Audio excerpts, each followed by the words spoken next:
វគ្គពិសេសជាក់ស្ដែងមួយថ្ងៃដើម្បីក្លាយទៅជាបុគ្គលិកឆ្នាំ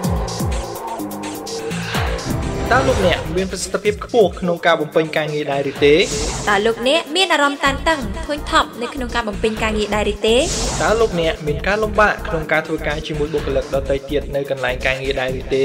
តើលោកអ្នកមានការលំបាកក្នុងការធ្វើការជាមួយប្រធានដែរឬទេតើលោកអ្នកទទួលបានការឲ្យតម្លៃខ្ពស់ពីប្រធានរបស់លោកអ្នកដែរឬទេ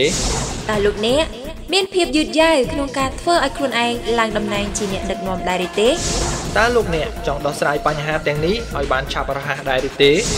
តើលោកអ្នកត្រូវបានគេបង្វឹកអំពីរបៀបដើម្បីក្លាយទៅជាបុគ្គលិកឆ្នាំហើយឬនៅចុះឈ្មោះចូលវគ្គពិសេសស្ដីអំពី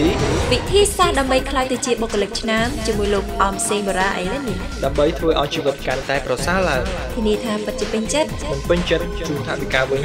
100% សិក្សាដោយមិនបាច់បង់ប្រាក់ជាមុនក៏បានពិតជាអស្ចារ្យមែនសូមទូរស័ព្ទចុះឈ្មោះឥឡូវនេះដើម្បីទទួលបាននៃការផ្ដល់ជូនពិសេស092 211 001 092 380 001 092 380 003 A+ School កសាងគុណភាពធនធានមនុស្សសម្រាប់កម្ពុជា